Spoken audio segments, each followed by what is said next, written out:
Well, it looks like we're live here. We're looking for Angela Keaton of antiwar.com. I'm Mike Benoit of many handles, including Tyranny Busters, which is about busting tyranny upon people's mind, and basically it's propaganda, lies, and deceit that's been sucked into the old brain cavity and getting that exposed so people can see the truth instead of all the fictitious BS that they've been indoctrinated with. So we're looking for Angela Keaton. I don't know if she's having difficulty here getting in. Maybe should have done a practice run on this, but like usual, I just like to jump out there and not practice. Go ahead and talk for a few minutes. What do you think I'm doing? Albert just tells me to go ahead and talk for a few minutes while I'm sitting here talking. Okay. So, anyways, Albert's going to call Angela. I don't know if you're watching this on the YouTube, but Angela Keaton has been around libertarian circles for a while. I'm familiar with her a little bit. We've talked, I think, or emailed in the past. But we're going to get the straight scoop from her about antiwar.com.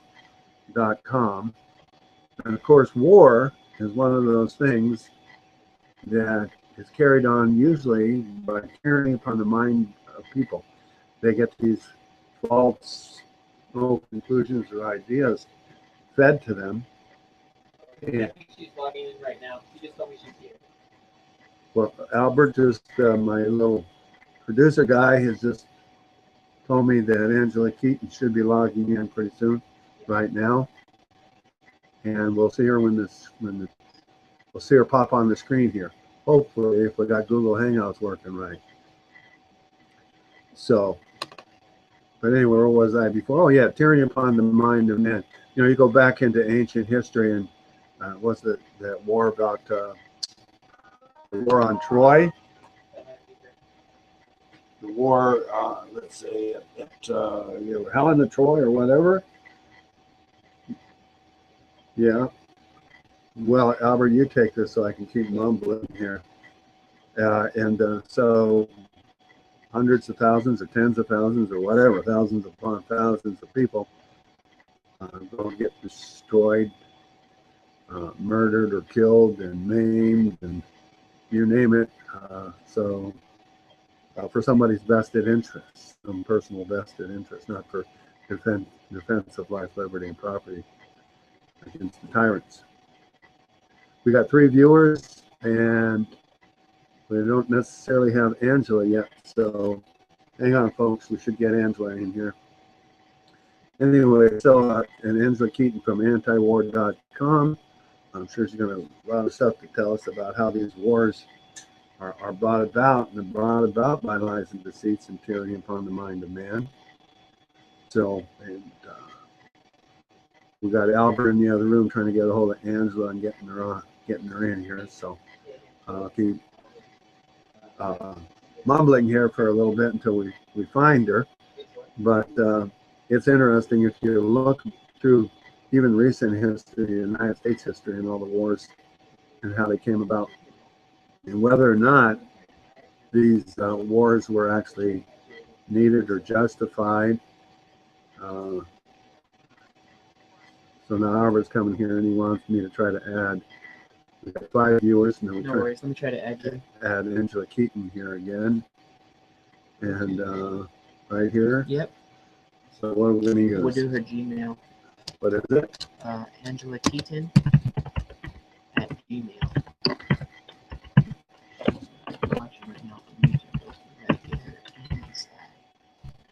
Right there? Mm-hmm. That's right. So we click on this one? Yep.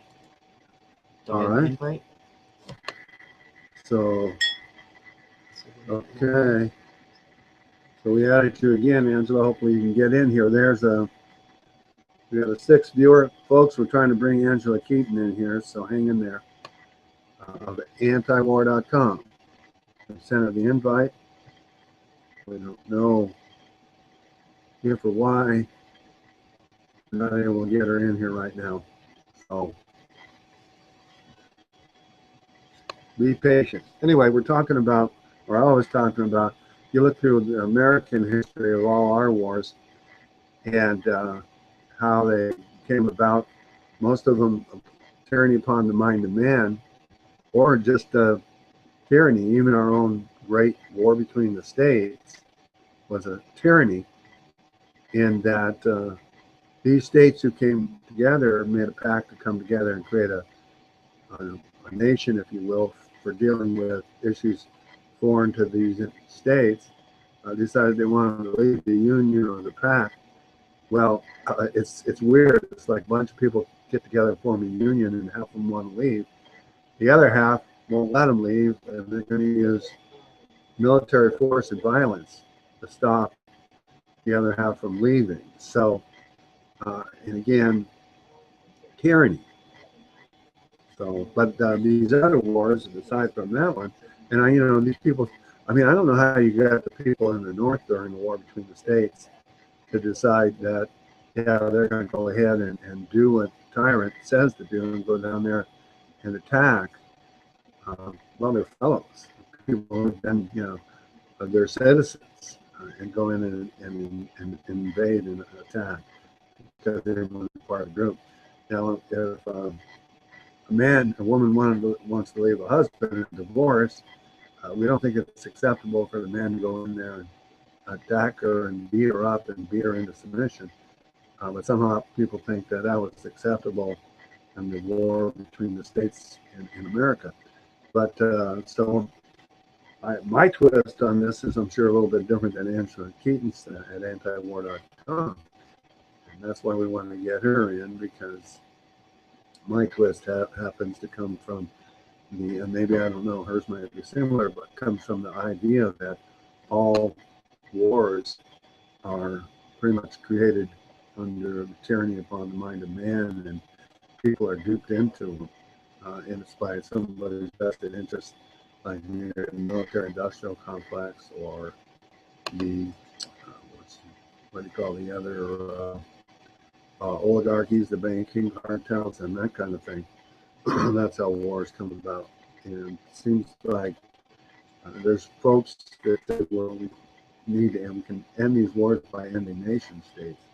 Problem with that is you're not going to end nation states. You have to get the whole planet to agree to that, and that's not going to happen. So what's the other alternative or the answer?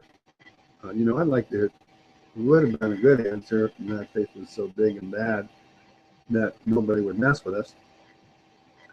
And actually, we were that big and bad that nobody would mess with us. The problem with that is that people got a control of this.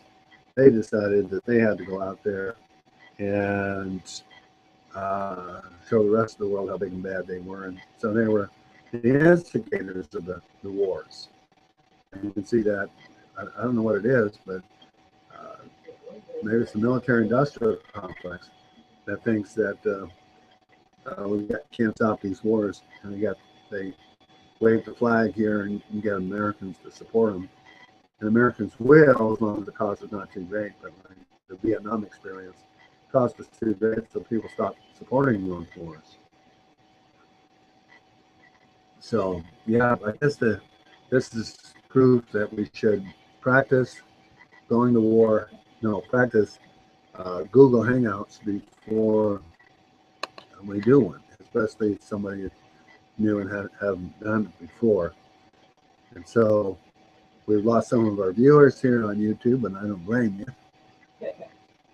Got 3 left, because I hate these soliloquies too. I'd rather have, I don't like war where we're killing each other for no reason. But debates, that's another story. Those are fun, and they're exciting, and they're more interesting when people are venturing back on their points of view, and it's sort of like a football contest or a baseball contest, where it's more interesting. It's not interesting just watching one football team go down the field with nobody on the other side. So that's what we're hoping to get here pretty soon. Anyway, I sent this email to a bunch of people that we're doing this, and we're not doing it. So didn't get the invite. 4 viewers. Mike here on the soliloquy. Tyranny busters. The sham and shame of the federal income tax. Now, what's worse, war or the tyranny of the federal income tax? Boy, that's a tough one. I think the tyranny of the federal income tax, because that's one of the things that feeds war.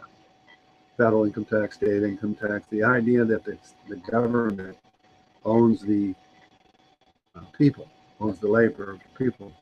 It's the same idea that if a union, you want to us form a union, then all of a sudden the union owns us. We don't own the union.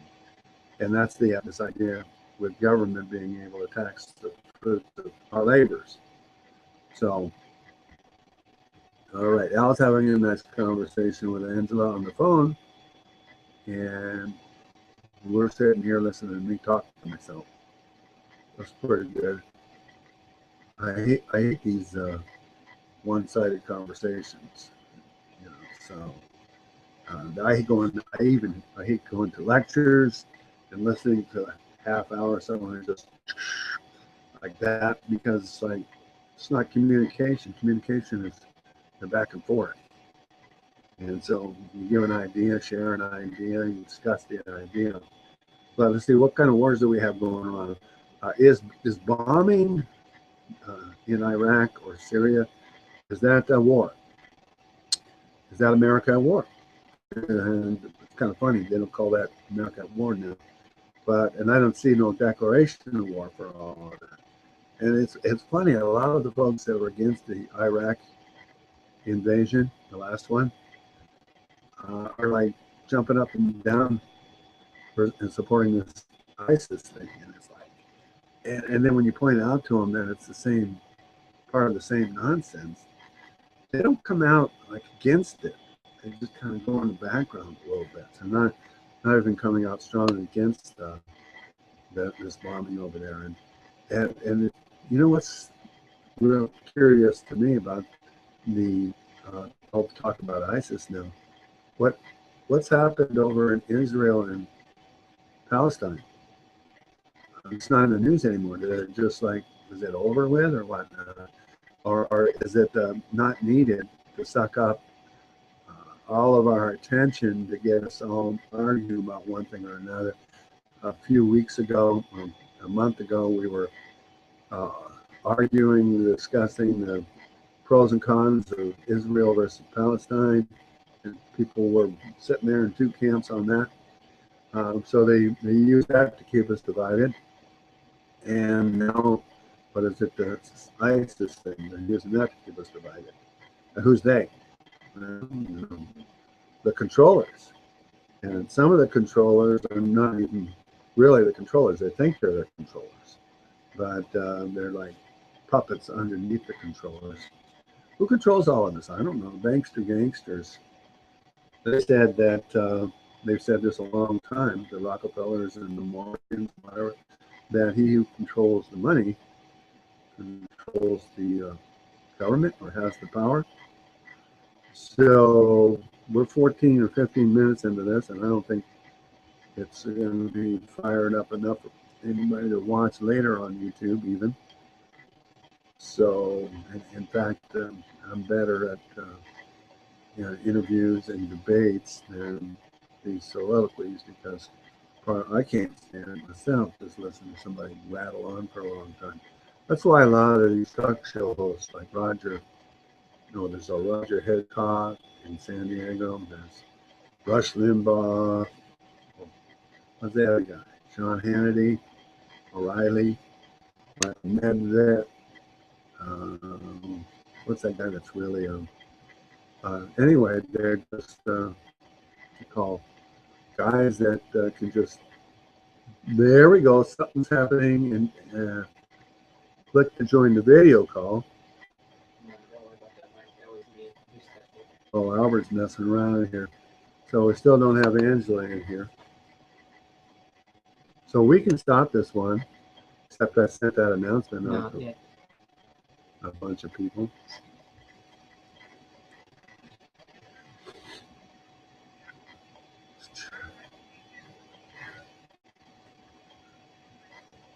Oh, that's old stuff.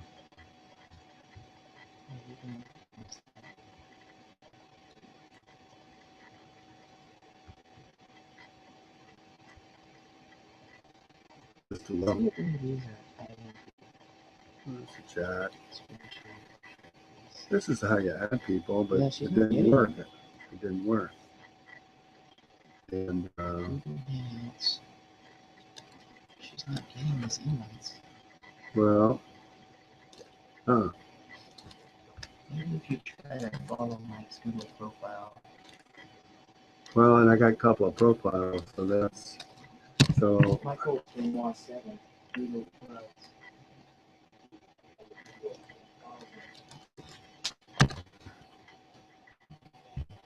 And so this is going to be. Oh yeah. There you go. She's gonna call you Call me. on the Google Hangout.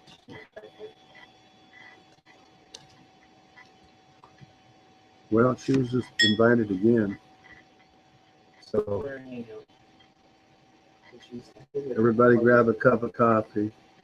I think she's trying to call you like just the way I did. So look for that call. Oh, okay. So can anybody call in here? Yeah. Yeah, we got 5 viewers. I don't know what they're. Too bad they can't get in. Maybe can they get in the chat? It says you're not available. That's funny.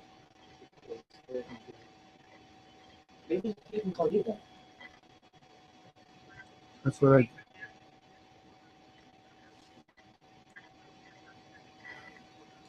Can't hear nothing.